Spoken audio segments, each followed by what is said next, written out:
Hey friends, what's up? Ash here. Welcome back to Extra Gen Scents. Today I'm going to be taking a look at Calvin Klein's Defy Eau de Toilette. So my wife had me wear this a little while back when she picked out my fragrance rotation. So I figured let's give it a few more wears and go ahead and knock out a review on this thing. It has not been overly well received in the fragrance community. A lot of people think that it's derivative, boring, generic. You get the drift. And with the new Defy Eau de Parfum having just come out, I figured let's get this one done, and then maybe I'll get my hands on that one and see if it's better or worse or what the deal is. So in today's video, I will show you guys the presentation, like always, and we'll also talk about how this one smells and whether or not you should check it out. So let's jump into it.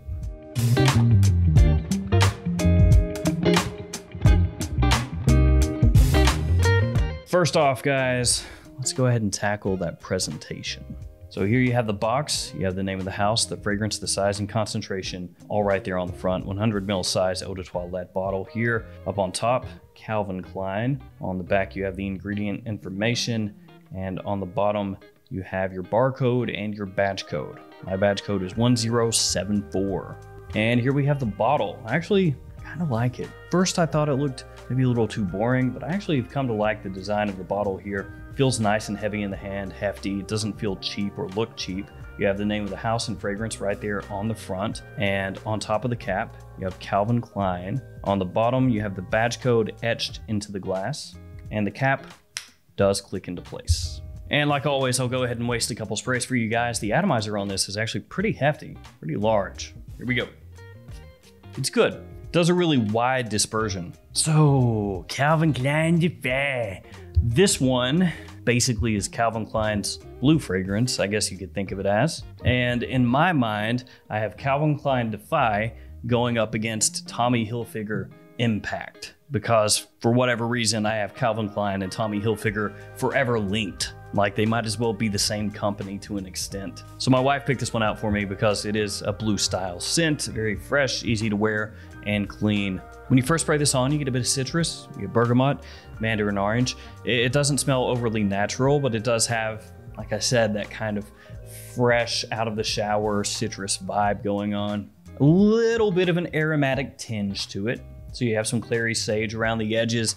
You got a little bit of cypress, so slightly green as well. But it is very much just kind of a shower jelly kind of scent when you first spray it on, like a bright, fresh, blue shower gel type of fragrance. As it dries down, you get a little lavender, adds into that clean feeling that the fragrance has, and it becomes more of an ambroxan scent as it dries. So an ambroxany, fresh, zingy scent pretty much all the way through. It does not smell overly high quality when you compare it to its peers. I would say overall the scent profile itself ends up smelling like something akin to Yves Saint Laurent's Y Eau de Toilette if you stripped away some of the richness of that fragrance. Not that it's an overly rich scent, but this one smells even more so, like I said, ambroxany, aroma chemically, but fresh and clean. Remove some of the sweetness from Y. There's not quite as much sweetness in this one. This is more like that staticky sort of freshness. That's what Defy is gonna give you, where you can almost feel it tingling your nose hairs, like white noise, static, that kind of feel. It's pleasant, don't get me wrong. It's just that's how it comes across when you smell it.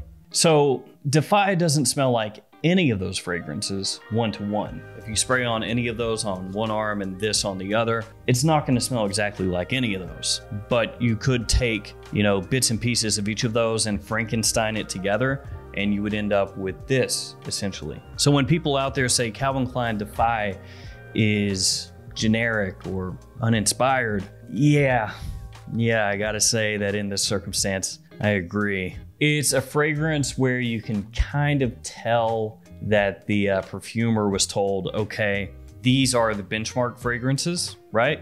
This one, this one, this one. This is kind of what we want to go up against. This is kind of what we're looking for. So give us something in this wheelhouse, right? And then this is what came out of it. Now, it's not to say that Calvin Klein Defy smells bad. It doesn't. It's a really approachable, easy to wear blue fragrance. And that's what they're going for here. And they did that. But there are still issues here. So if Defy was priced how you would expect a Calvin Klein to be priced at discounters, I would say, hey, go for it. You know, you get this for $25, $30, really nice presentation. Smells a little similar to a bunch of other things out there, not just the ones I mentioned. You could probably contrast and compare this with like 24 other fragrances out there at least. If you could get it for that price, $25, $30, you would say that's a good pickup because it has that versatility, has that usability, that mass appeal, that fresh out of the shower vibe. That's the kind of fragrance that millions of guys out there, legitimately millions, would go for because it's that type of scent that you just grab and spray and go, you don't think about it.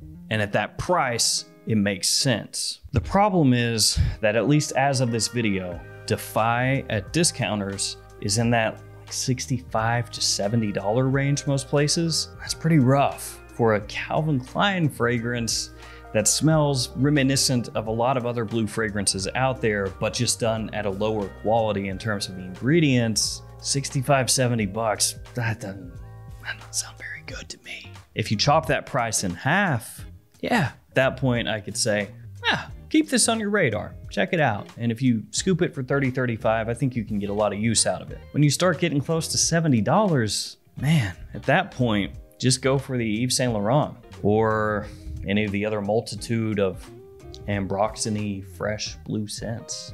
$70 can get you a lot of different fragrances in that wheelhouse that'll do a lot better than this one, I can tell you that much. So at that point, what's the purpose? Why would you buy it? Well, I guess there could be a saving grace with the performance. Maybe it lasts a really long time. Maybe it projects heavily. And so that jacked up price makes more sense, right? Because you can pick it up for, yeah, 65, 70, but no worries, man. It's gonna last all night, last all day, right?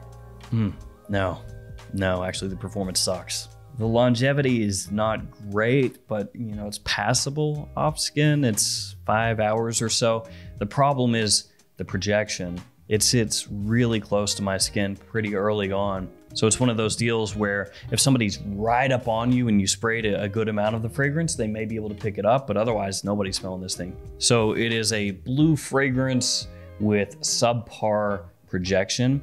And if we want to be nice, we could say average longevity. And that's if we're being nice. Otherwise, we'd say it's a little bit below average. That you're paying about $70 from a discounter that's from a brand, Calvin Klein, that doesn't really have any cachet to it anymore. Now, if the fragrance smelled amazing, hey, maybe 70 bucks, you go for it. But this is just a run-of-the-mill blue fragrance, you know. It smells like what a Calvin Klein blue fragrance would smell like, if that tells you anything. The quality is below any of the mainstream designer houses out there, and at $70, it's just not worth it. If in the future the price drops down to, like I said, that $25, $30, even $35 range, at that point, it's worth checking out because it does have a lot of versatility to it, like basically any designer blue fragrance will. But at 70 bucks, not a good purchase. I guess we'll tackle seasons really quickly. It's gonna be more of a spring, summertime fragrance overall, leans more daytime use than nighttime use, but it is a blue fragrance, so use it whenever you want. So for me,